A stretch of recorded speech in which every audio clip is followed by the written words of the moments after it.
Hello, welcome to a new podcast called The Luxury of Choice, brought to you by the training team of George James Limited.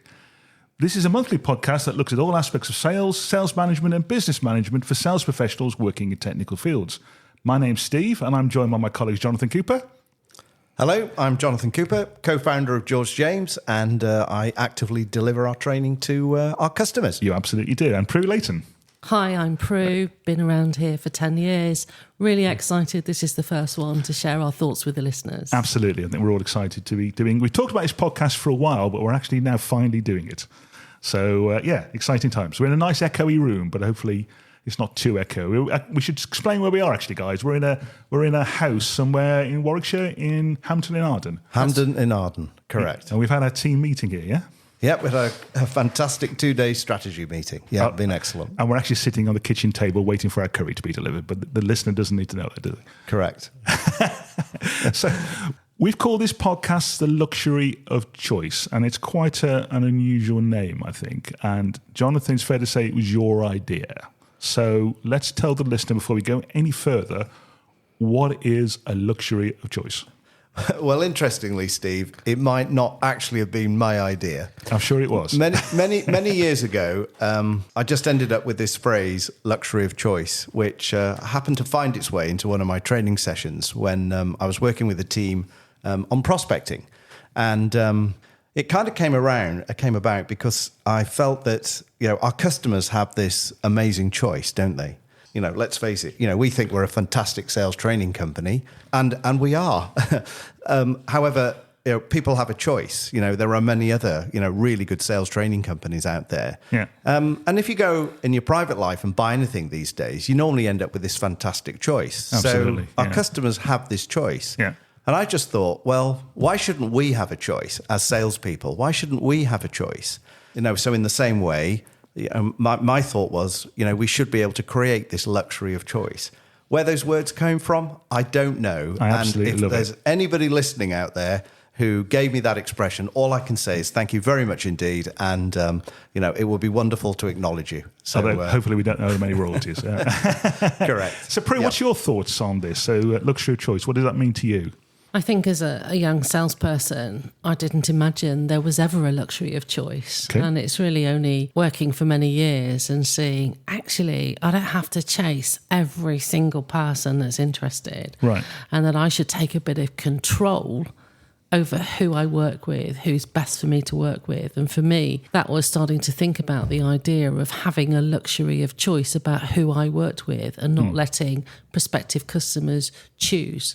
Right. So what you're saying is then, I think both of you, is that our customers, including our customers, but, the people listening to the show, their customers, there's never been a wider choice of suppliers in all aspects, I think, of business, really, yeah? I think that would be fair to say. Yeah, and IT, whatever. Yeah, and recent tough economic times, right, have ensured that what is around today is strong, right, and clearly able to offer a great service, a great product, a great solution to right, their customers. But you're completely reversing that concept and saying, look at it instead of the customer, yes, look at it as you as a sales professional. Yeah, and I would never say you should never be. It's not about being arrogant.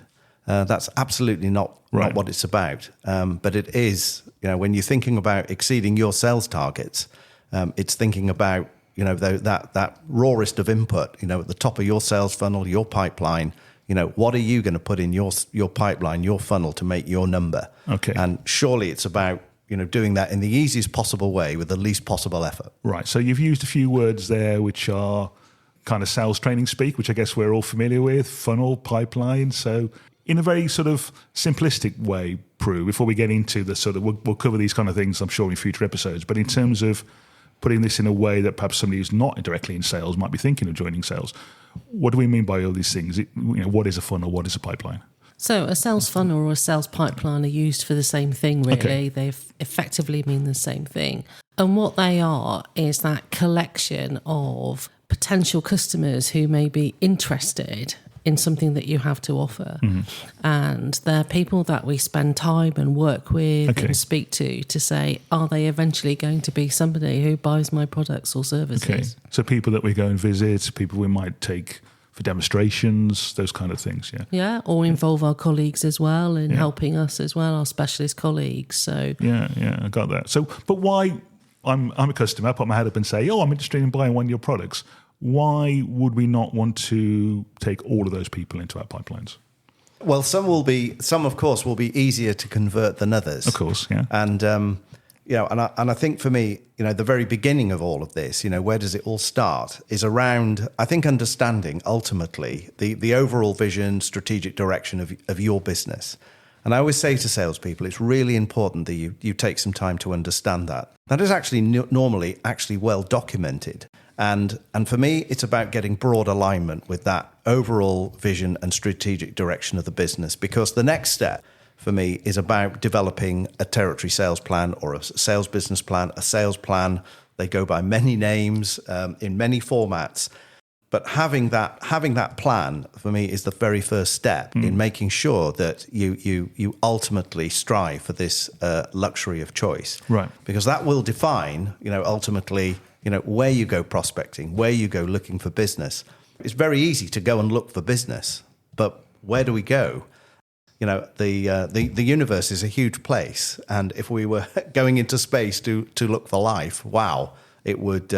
You'd have a plan before you went there. You absolutely would. You'd build a spaceship actually capable of getting to where you needed to get to. Okay. So I think really, really important that we start with a plan that, as I said, aligns with that vision and strategy from the top of the business.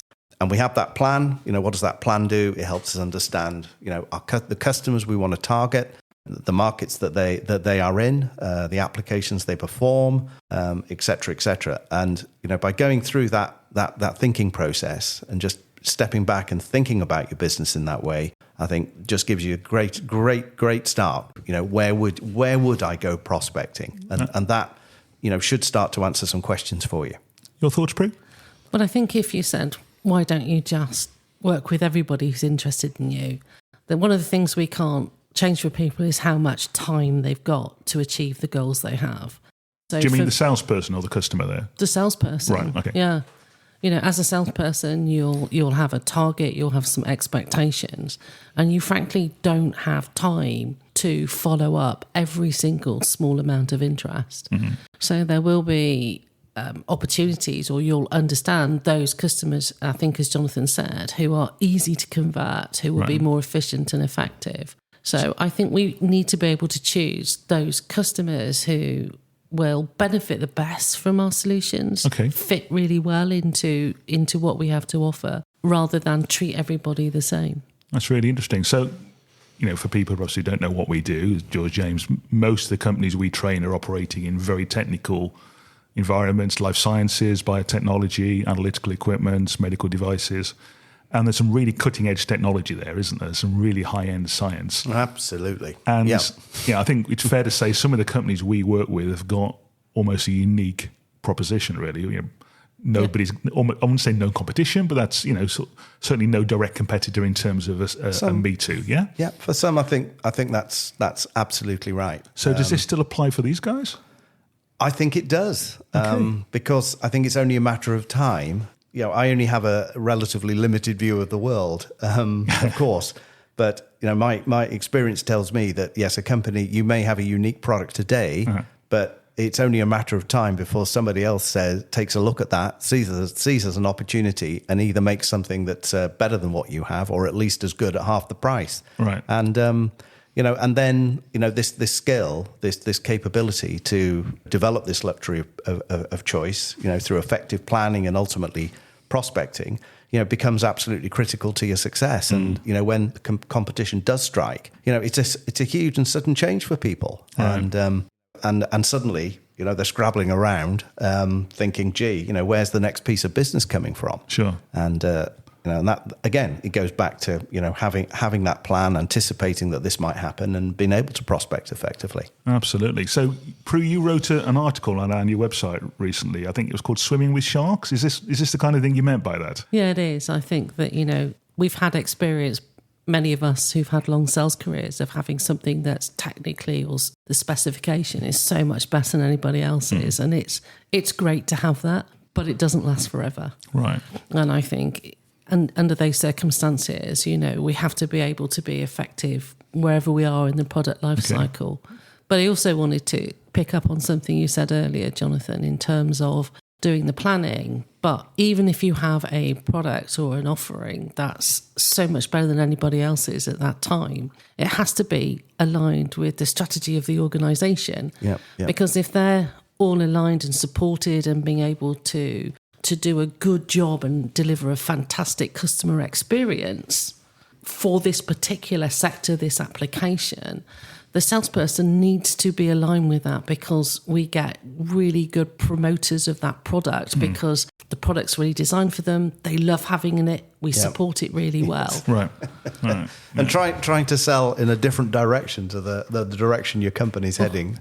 We'll get off track rapidly if we go down this one. But that's incredibly frustrating, right? And and I appreciate how it can happen sometimes. Sometimes a sales territory, your specific territory might not align with what the global picture looks like. Right. So therefore, I think the planning becomes even more important. So what you're saying is, if the company strategy is let's focus on the pharmaceutical industry, for example, but your territory hasn't got much pharmaceutical industry, so how does that work then? Do you then say, well, that doesn't work for me here?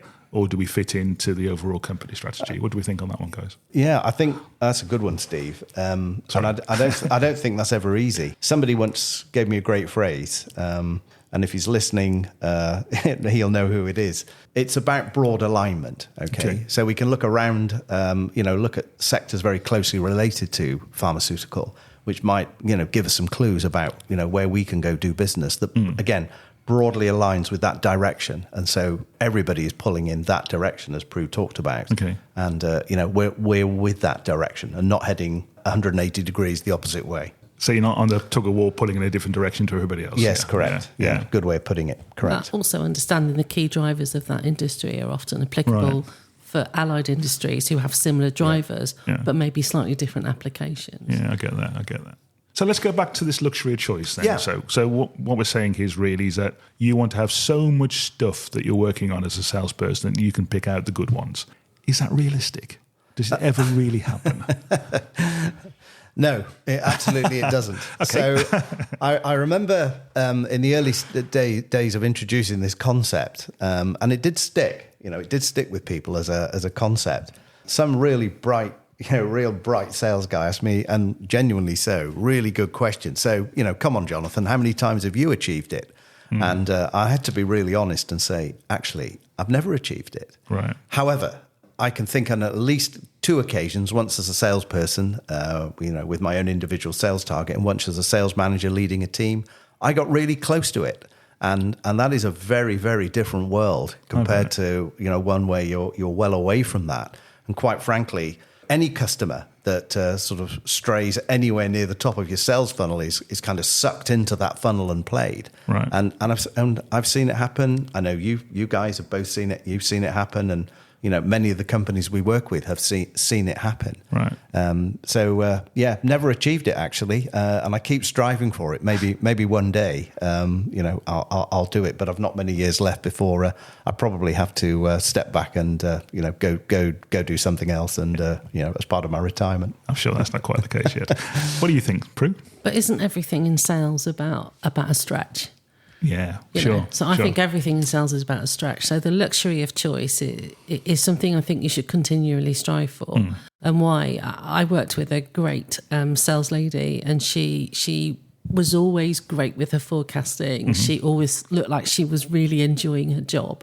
And she always said to me, Prue, you just have to have enough to wait for them to hatch on their own. You can't crack the shell and make them hatch. Fantastic. If you've got enough, we can just be patient and everybody will be happy. And it's great, and because it's tough doesn't mean to say that you shouldn't try. No. What was that expression we were talking about earlier in the meeting, Jonathan? You said one of your an Italian customers said to you once? Oh, yes. So, I hate to admit it on a podcast, but it happens, doesn't it? I completely missed my forecast. An Italian who was looking at it, and I apologise because the pronunciation is going to be absolutely terrible. Go with Carne sulla griglia, okay, which apparently translates to putting meat on the grill. Right. And he used this great. He asked me to go away and figure out what he really meant by that. And of course, what he meant was, there's a nice analogy with inviting people around for for a barbecue, or if you're listening in the US, a cookout.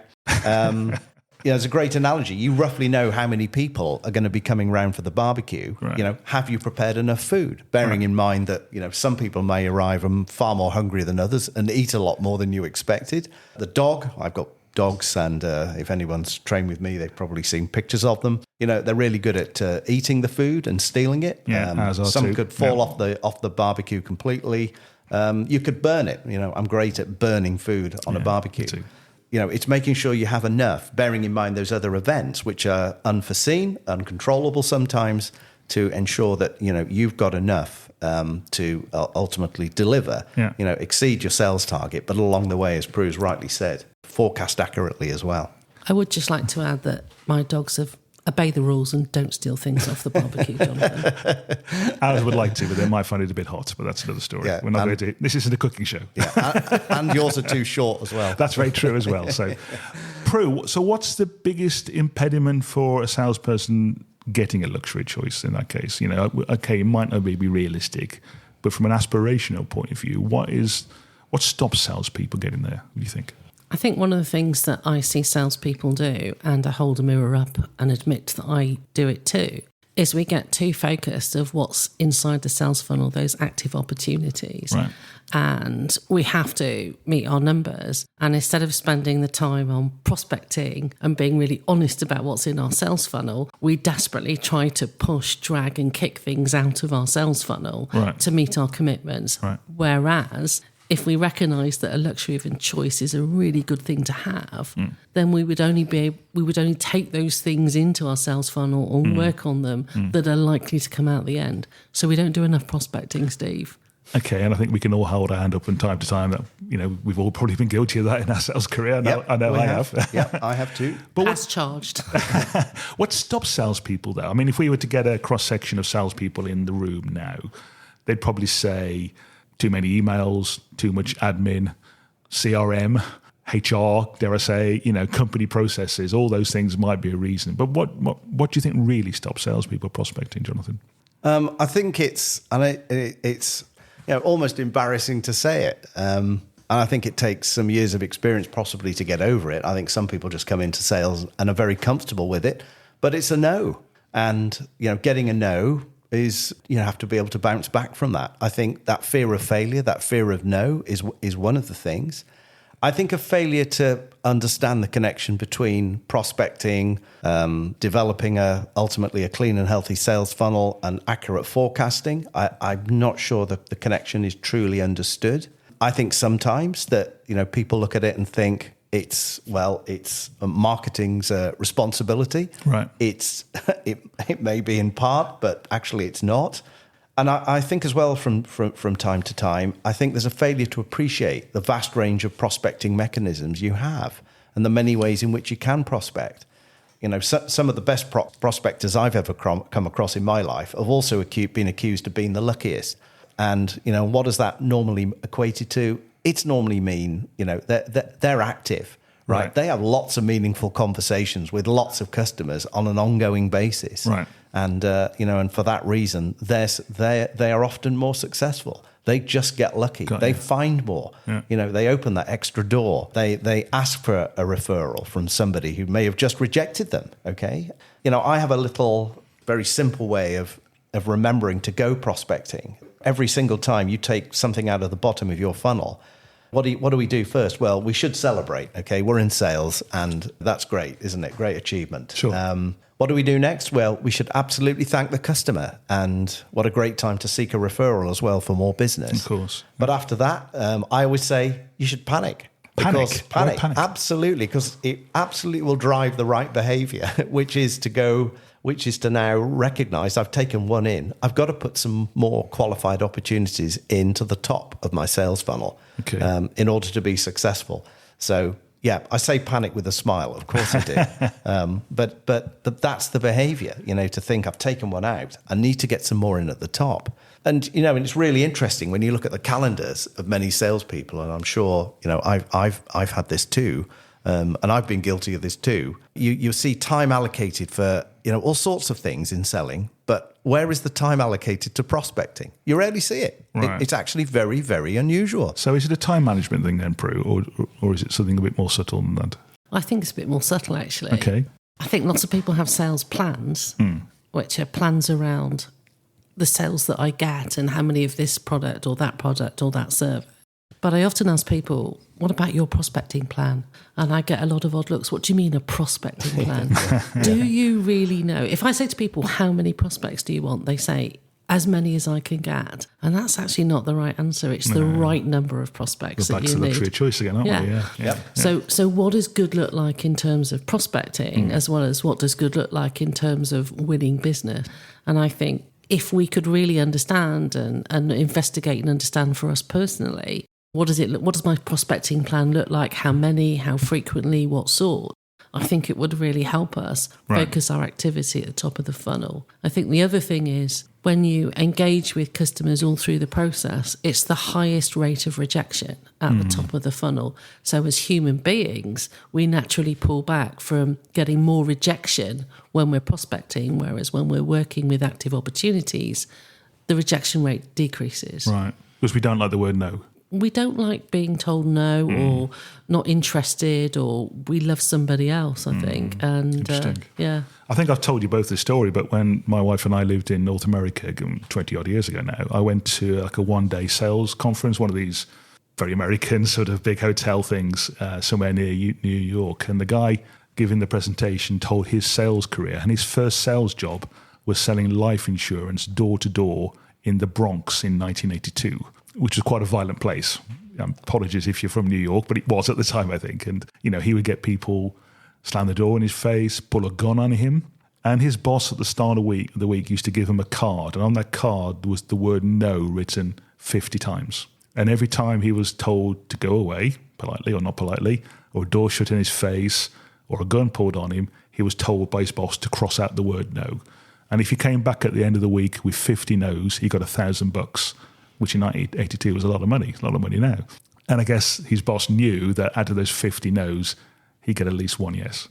So I guess it's a numbers game, guys, really. Is that? Yeah, I think to a large extent that's true. But I think if you do it with intelligence, right, you have some control over that number. Sure. So and whatever your rate is today, it may be 2 yeses in those 50. I think if you do it with intelligence, against a plan, with a, Prue raises a great point, with a prospect, with some sort of simple prospecting plan as well. But if you do that with a sales plan, and a plan to go prospecting, you might be able to move that to 3 or 4. Doesn't sound like a lot, does it? But actually, it makes a huge difference to the end result. Absolutely. And also, it's just more motivational, right? You're just getting more yeses, or people that are showing a significant interest very early in the sales process in what you're selling. Which Absolutely. is just great for all of us, isn't it? So we've talked a bit about the what then. So let's talk a bit about the how, Prue. So you said there's lots and lots of different ways. I think Jonathan said there's lots and lots of ways of prospecting. So what are they? How can we find customers? What kind of things can we do? We can do lots of things, but honestly, what's the easiest thing? I know we all agree around this table. Go on. The easiest thing are those things that are under your control, and you've mentioned it already, Jonathan. Ask for referrals. Okay. Every time you engage with a customer, just ask for a referral. Who else is doing this kind of stuff? If you were me, who would you speak to? I love that. If you were me, yeah. I'd love some help. Yeah. Because I think most people are generally, with a few exceptions, perhaps, most people like to help people, don't they? Yeah. So if you were to say, could you help me? Who else would you speak to? Would you do that before you get the order or during the sales process? When would you do that? All the time. Okay. Yeah, absolutely. I think as well, when I think about, where have the best sales leads come from in my life, very selfishly, they have come from referrals. There's no question. And I think one word we've missed there, which I would always add, is actively seek referrals, which Prue, I think, by asking those questions implied. But let's be explicit, right? You should actively seek referrals. Don't just wait for the customer to give you a referral. Actively seek them, and Right. and I've seen salespeople really good at that. So I think that's a great mechanism. Others that for me really stand out in my life.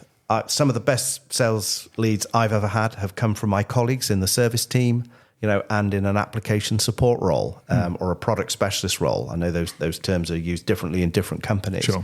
Quite often, their customer-facing time is significantly greater than actually for me as a salesperson. Now, some of the listeners might criticize my my sales approach. No, sure not. Fair point. Okay, but they have a lot of customer-facing time. They also, in many cases, have a very special relationship.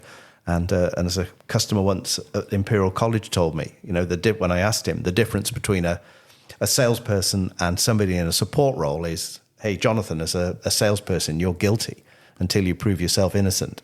In a support role, it's completely the reverse. You're innocent until you prove yourself guilty. I love that. And and the customers will tell those people things they may never tell me. Okay, I'm okay with that, but that means you need great internal relationships. That means you need to talk on a regular basis. To your local service guys, your application scientists, your other support specialists, etc. Right. The customers will tell them things. I think it's important as well, just to help your colleagues in those support roles really understand that, you don't have all the information as a salesperson. I think sometimes they think, well, hey, Jonathan must know that, mustn't he? No, I may not know that actually.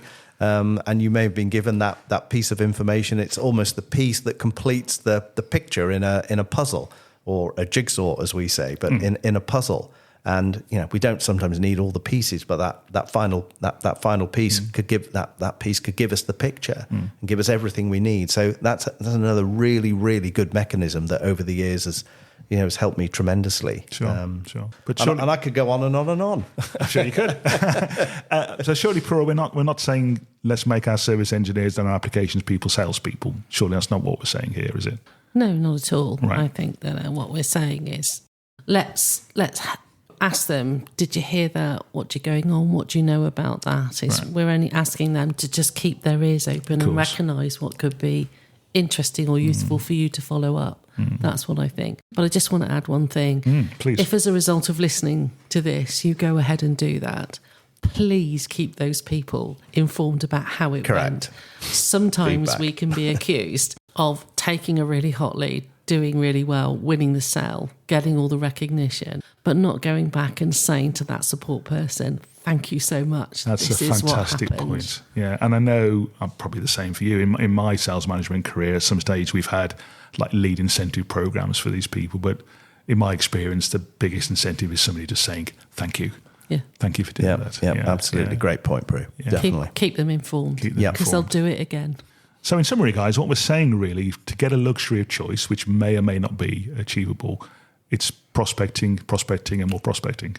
Yep. I mean, I think it was always be closing, wasn't it? Okay. I think there's probably, we can probably reference some films where that's appeared. Absolutely. Always be closing, but actually, is there a strong argument for always be prospecting? I absolutely think there is.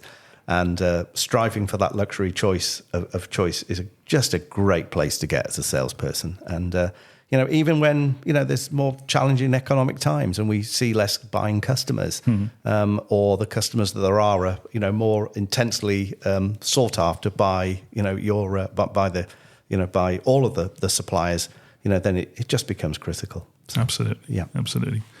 Prue, Jonathan, thanks ever so much for your time today. So just for the listeners' benefit, as I say, this is going to be the first of what we see as being a monthly podcast. It may become more frequent if the opportunity arises. And we would love to hear your thoughts. So if you're in technical sales management, even applications, I guess, from what we've just said, really, we would love to hear what you'd like us to talk about. If you'd like any particular guest to come on the show. We've talked about possibly having a purchaser on the show in a future episode. Absolutely. Which I think would be great, really. Yep. So how's the best way for anybody listening to us to sort of get in contact and just suggest things they'd like us to talk about? Yeah, well, you'll find us on LinkedIn, obviously, and Steve, who's facilitated this podcast, he does a lot on social media. He's just dragging Prue and I into the modern world. So apart from that, you can find us obviously online www.georgejames-training.com. Okay, Thanks. is the website. And Thank you. we have a LinkedIn training page now as well, Prue, don't we? Yeah. We do, yes. Yeah. And of course, our own individual LinkedIn pages as well. So, Jonathan, Prue, thanks again for your thoughts and insights today. If you've enjoyed today's episode of the Luxury of Choice podcast, please let us know. And don't forget to leave us a review. We'll be back again next month with another show looking at why selling is a process. In the meantime, happy selling and always keep prospecting.